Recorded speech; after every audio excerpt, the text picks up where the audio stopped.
লোকমান হাকিম এবার আরেকটা উপদেশ দিচ্ছেন সন্তানকে, ইয়া বুনাইয়া, শুনে রেখো, আকিমিস সালাতা, তুমি নামাজ কায়েম করবে, ওয়াল ওয়ামুর বিল মারুফ, সৎ কাজের আদেশ দিবে, ওয়া আনহা আনিল মুনকার, অসৎ কাজে বারণ করবে।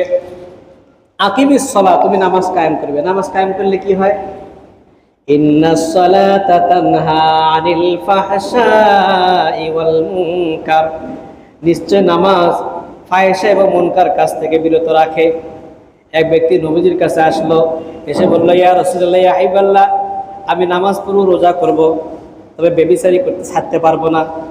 নবীজি বললেন, তুমি নামাজ পড়ো, রোজা করো, ইবাদতবন্দি করো। হ্যাঁ, সে নামাজ পড়বে, রোজা করবে, সবাই করবে, কিন্তু ব্যভিচারী এই গুনাহের কাজ ছাড়তে পারবে না। একদিন নবীজি তাকে ডাকলেন, ডেকে বললেন, আচ্ছা, তুমি যার সাথে ব্যভিচারী করো সে কারো না কারো বোন, কারো না কারো মেয়ে, কারো না কারো মা, কারো না কারো স্ত্রী।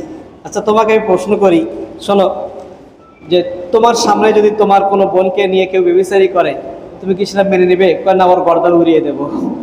তোমার স্ত্রীকে কেউ যদি ধরে নিয়ে যায়, তুমি সেটা মেনে নেবে? কয় না, ওকে শেষ করে দেবো। তোমার মাকে যদি কেউ ধরে নিয়ে যায়, তুমি মেনে নেবে? কয় না, পথেই শেষ করে দেবো।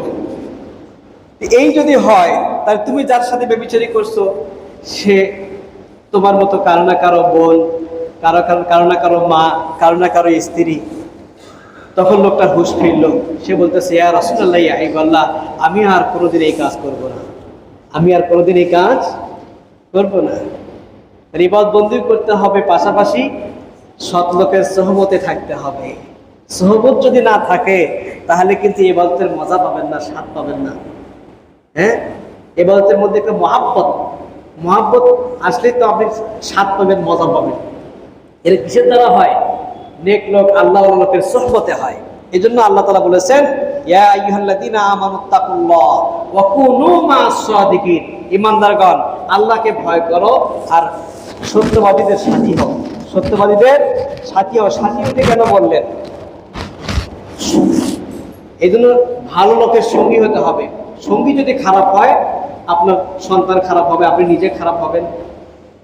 আপনার ছেলে মেয়ে, এই যে বাচ্চাদেরকে আমরা স্কুলে পাঠাই, মাদ্রাসায় পাঠাই, খেয়াল রাখতে হবে আপনার সন্তান কার সাথে যাচ্ছে, সে কার সাথে সময় দিচ্ছে, এতটুকু খেয়াল গার্ডিয়ানকে করতে হবে। এবং বাসায় যে মোবাইল ফোন ইউজ করতেছে, আপনার মোবাইল নিয়ে সে আলাদা গ্রুপ খুলে চ্যাটিং করতেছে, খারাপ কিছু দর্শন করতেছে, সারা রাত সে ঘুমায় না, কম্বলের নিচে মোবাইল চালাচ্ছে, আকাশ মিডিয়ে ঘুরতেছে, এটা আপনাকে খেয়াল করতে হবে। এটা খেয়াল করতে হবে, জীবন ধ্বংস হয়ে যাবে।